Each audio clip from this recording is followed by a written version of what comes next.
The next three lessons that we're going to be dealing with involve contract law. A lot of what occurs in a business involves contracts, and as that does entail a lot of the business entity, we will be taking up lessons 4, 5, and 6 dealing with the issues of contracts. Well, let's begin with some of the basics. First of all, a contract is a legal promise.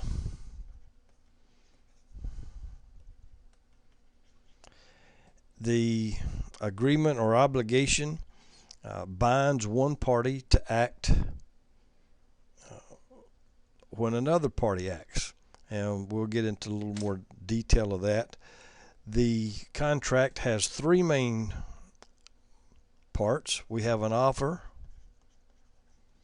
acceptance of the offer, and consideration. Your text talks about having 6 main parts, and those parts are essential, but we're going to talk about just for the contract itself. The actual agreement requires 3 things. A contract arises when there is an agreement between the parties. The parties, we have to have an agreement between the parties.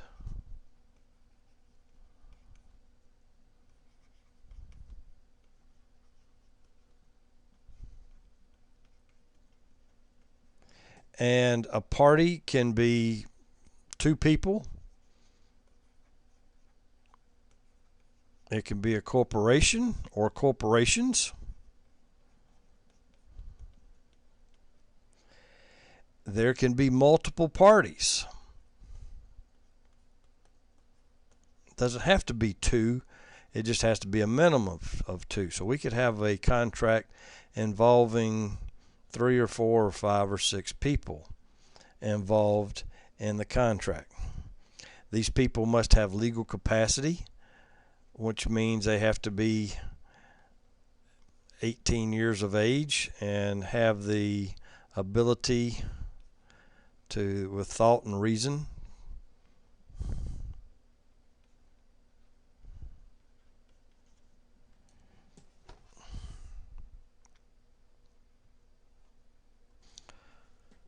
contracts can be formal, meaning it's under seal,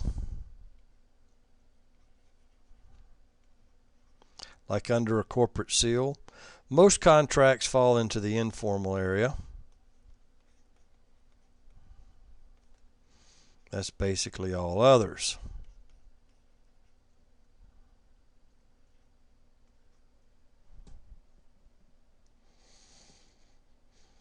A contract can be oral.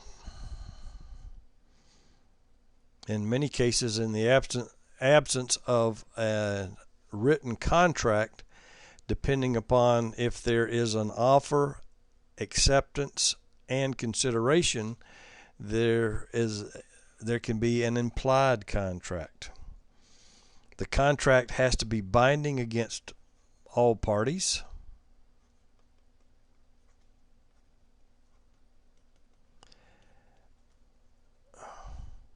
Misspelled that one, didn't I? And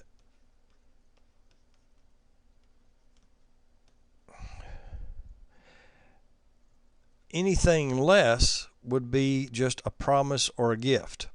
An example, if I tell someone I'm going to give them my old car, I've offered to give that to them. They don't have anything in return they have to do. That's just a gift. When the contract terms have been fulfilled,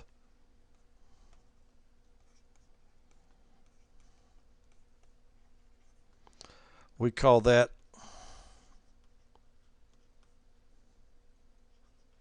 an executed contract. If there are terms unfilled,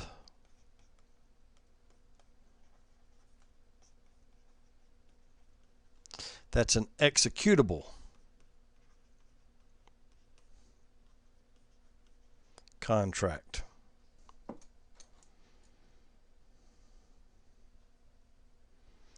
Let's look at the offer. The first thing is that we must have an offer. The offer must be to do something.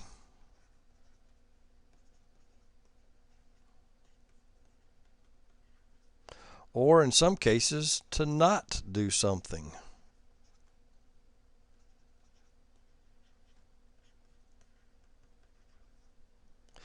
In return for something else.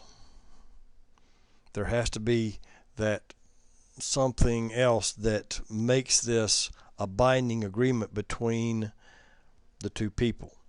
The offer there must be intent to create a binding agreement.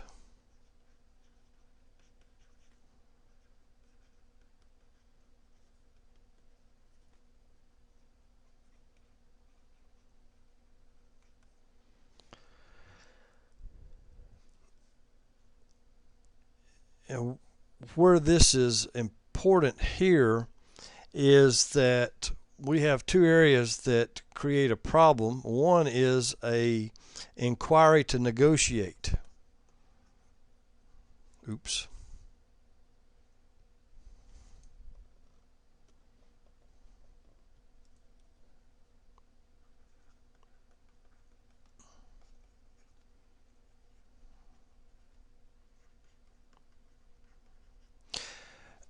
Many times in a business transaction, you may put out an inquiry to negotiate over a matter. It needs to be made clear at that stage that this is nothing but an inquiry to negotiate, that there will not be a contract until all parties have signed a written agreement. That way, as you're going back and forth, there's the understanding that our discussions do not create a contract. Remember, the idea is that you have to have the intent to create a binding agreement. By telling the other party that these are just negotiation terms, you do not have the intent to bind the agreement until it is in fact in writing. Another one that that can become a binding agreement is advertisements. Advertising is designed to draw people to your business, but specific wording in advertising could turn a enticement into an actual offer, and with the person accepting that offer, you would have a binding contract. So you need to, as you're advertising, you need to be aware of the advertising laws within your state.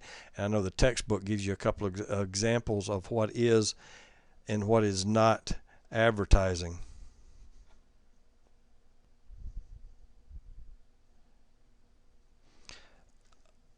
An offer may be time limited.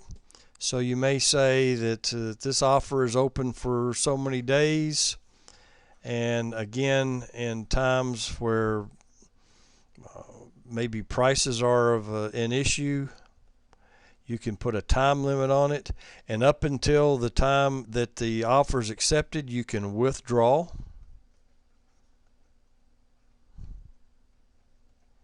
Or even change the offer.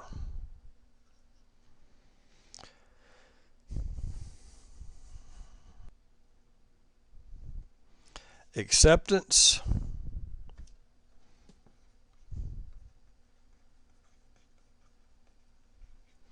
is when the offeree, the person being offered the offer, accepts all the terms of the contract. It must be clear that the offeree is accepting the terms. In some instances,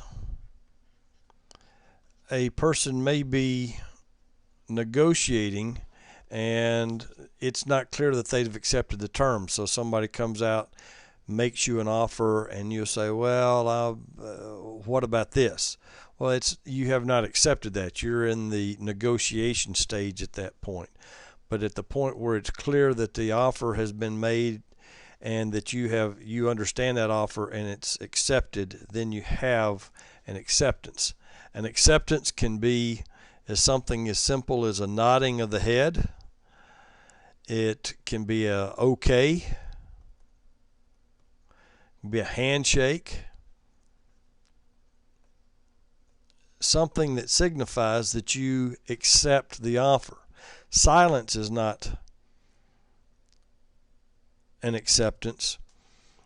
And there is a legal concept known as the mailbox rule that says if it's in the mail, it's considered accepted.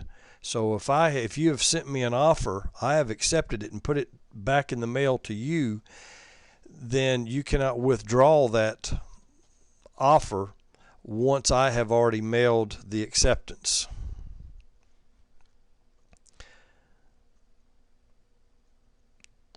Parties must have the capacity. We talked about this a minute ago, that minors lack the capacity because of their age, under 18 in most jurisdictions. Also, people with mental disabilities lack the capacity to contract, but this does not include intoxicated persons.